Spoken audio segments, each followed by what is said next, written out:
Okay, I know the bike's dirty. I gotta wash it before I ride, but just getting it ready, trying to go over everything. Got the GoPro mount here. I've got a BR Covan, I guess that's how you pronounce it. BR Covan phone mount. It's not bad. It works. I've used it on several rides and I've never had an issue. It is shock mounted in the back. It has the airbags, right? So it provides the stability I need. I would like to try the snap lock, but yeah, either way, doesn't matter. And here's my Insta 360 mount. And with the 360 here, my mirrors still work. I just went and snugged down these nuts on here. And even with the GoPro and the phone mount right there, you know, I can move the phone mounts on a swivel. So I can lean that forward and bring it up for off-road if I want to. Well, of course, my chargers. And I tell you one thing I found I really like about the Ibex is on the clutch and on the brake, that dial doesn't adjust the cable, it adjusts the lever. And that pushes the lever out, as you can see, giving you longer pull, which in actuality, you know, pulls on the cable harder, giving you more clutch should you start to wear. But I don't see that being an issue for a long time. What else am I getting ready for? I've got some shirts coming from one of the charities. He wanted to send me a couple so I could wear them on the ride. Getting ready to go do an oil change. I am doing the front sprocket change. I just hung up with the power sports company I ordered it through, and they're going to put it on for me. So I'm going 1 tooth larger. They said that's almost the equivalent of 2.5 to 3 teeth on the back, between 2.5 and 3, by going 1 tooth larger on the front. So I'll go from the 14 to the 15. Hopefully that'll bring my RPMs down 3 or 4 RPMs. I don't plan to try to do but 65 or 70 on this ride anyway. I'm not trying to kill it. So, and I don't mean kill the bike. I'm talking about kill the timeline. I'm going to take my time, take a lot of 2 lanes, try to see the country, try to stay off the interstate. Most state highways are still 55 and everybody runs 70 anyway, but I want to see the country. So I've just been going over everything and also getting ready for some provisions. Let me show you. We bought a 12 tray dehydrator and it works really well. A full house, a little bit of beef on the bottom, 8 packs of bacon, 1 pound pack of hamburger. And so we have absolutely beautiful packs of bacon jerky.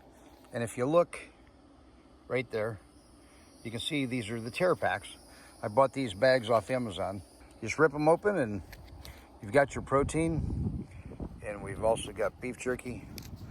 And I'm trying to make basically a pack of this for a day and a pack of that for a day. Between water and I will carry some containers of sea salt. Sea salt is your electrolytes. And what do we have here? We have Paleovalley. Okay, we've got 3 flavors. Right now, I only ordered one of the teriyaki just to see, because teriyaki usually has sugars, but these are supposed to be all grass-fed. Well, here you go. 100% grass-fed, gluten-free, soy-free, no MSG, 0 grams of sugars. So, with that being said, that's why I wanted to try it, because I definitely want the, see, no more teriyaki, 2 grams of sugars. I'm not putting the sugars in me. By the way, I'm 34 pounds down from what I was a couple months ago. Those that know me know I was like 297. I was 300 pounds at 5'7", right? So I went all the way down to I think 228. Then I came back up to like 278 again. And now I'm back out down to 246. I bet you by the end of the ride, I bet I'm down to 200 or more. Between 2 and 220, I don't care, I'm good. If I drop that another 20-something pounds, I'll really be happy. I know I talked about a 10,000 mile ride. It looks like it's really going to turn out to be probably between 11 and 12,000. I mean, either way, I called it the 10,000 mile ride. I called it the 450 challenge because of the Ibex 450. So anything above, it just is what it is. But I don't think I'm going to be able to do it, because to just do everything I want to do and go around, it's just really, well, it's not possible. I tried to cut it. I cut out some things just to make it shorter, and I cut out a lot to make it shorter.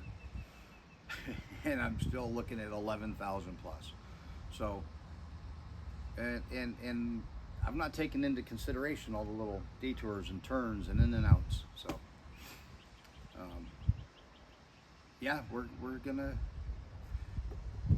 you know, I called it 3 months. It's probably gonna be 3 months in a week, 3.5 months. If I stay on the 2-lane highways, you'll get to see more small town America. I'll get to see more small town America. And, you know, the 2 lanes between towns are all 65, 70 anyway, 75, you know, especially out west. So I'm going just as fast, but it's going to take me a lot longer, because you're stop, go, stop, go, stop, go through all the towns. And that's fine. So I gave myself 111 miles a day for 3 months, 333 miles a day if you want to do it that way. And then you get the next 2 days off to see areas, or you can just spread it out. I'm probably going to spread it out mostly. A lot of good places on my trip. A lot of good stops. That's the idea of this. It's not just the ride. It's taking you with me. It's showing you, you know, a lot of national parks. It's a lot of scenery, places that a lot of people may never see. About the last 10 days of July and all of August, and maybe the first week or so of September, through out west in the Rockies, and then coming back. We got our food. The fuel, I figured it at 50 miles to a gallon. I'm averaging 68 to 70. Even when I tested it all the way from here to Daytona, 84 miles. And when I came back, I tested it. Going there, I ran at 65 mile an hour or less. And I got like 72. And on the way back, I ran State Route 40, which everybody flies. So I was running 72, 73 most of the whole way, and I was averaging 68. So for anybody that's got this bike and they want to know, I mean, I did this for literally 84 miles coming from what is it, New Smyrna, Flagler area on 40, all the way at the ocean, all the way back into Ocala. Straight shot, one road all the way. And yeah, the worst I got was 68. In fact, I think it was like 68.7, 68.8. But I never ran it over, you know, 74, 75, because, well, we're still in our braking. I purposely, when I bought this, I said, I'm gonna do this ride. I'm not gonna take it over 500 miles. We're at right under 400 right now. I got about another 100 to put on it, and we'll do our oil change. I'm literally not riding it because I wanted to do the break-in and hit the road. I wanted to show that I had the NK. I had the same motor and transmission in the NK 450 for a year. I loved it. Never had an issue out of it. So I wanted to literally break it in and go. And that's why I've been reserving it. But yeah, that's what we're gonna do. But we're getting ready. I got some things coming in, and I'll be showing those to you. All right, I've got these tour bags. They're from TourTech. Most of you that know me remember these from my BMW before I totaled it out a year and a half ago. But the bags made it. The bags came through good. But nobody has the rack system for these but one, and it would sit right here, no problem, because it clears the exhaust to clear the handle. This handle on the seat, so it would clear. It would totally clear. But I can't get the racks. I can't find. I called one company. They said they had them in stock, 6 sets. He goes, I'm looking right at them. He says, I have the Ibex 450. He says, I have bags on mine, and they're not the CFMOTO kind that actually cut out and go in. They're straight like these. And he says, yeah. He goes, I got 6 pair. I'm looking right at them. I He says, but I can't take it over the phone. He says, the way we're set up, you have to go online. So I did, and they're out of Virginia, and I have a buddy that lives 30 miles from there. I can't even let him go pick them up. It's got to be purchased online. When you go out online, it says they're out of stock. It says you can put in your email to get notified when they come in. I tried to add one to the cart anyway, a set of the racks, and it came back in a pop-up filled the screen saying out of stock. I called him back. I left him a phone message.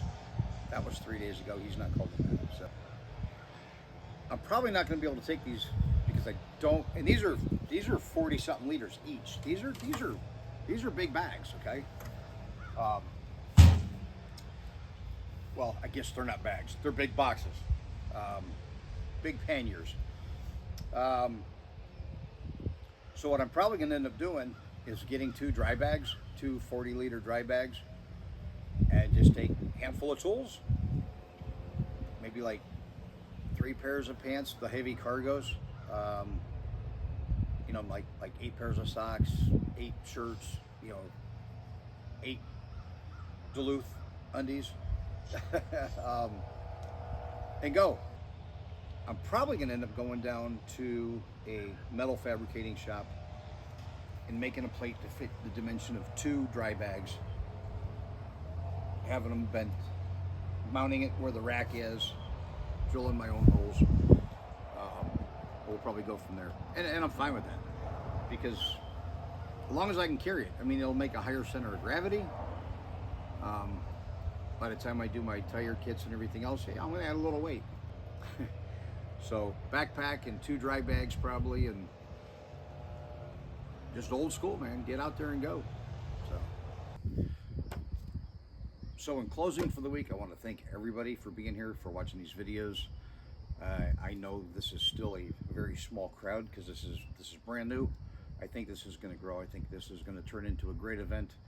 And I want to remind everybody that I'm doing this ride out of pocket. Everything I have, I've paid for myself so far. I will probably put up a link if you want to buy me a cup of coffee on the ride or a tank of fuel, but that's my update for the week, and we'll see you next week.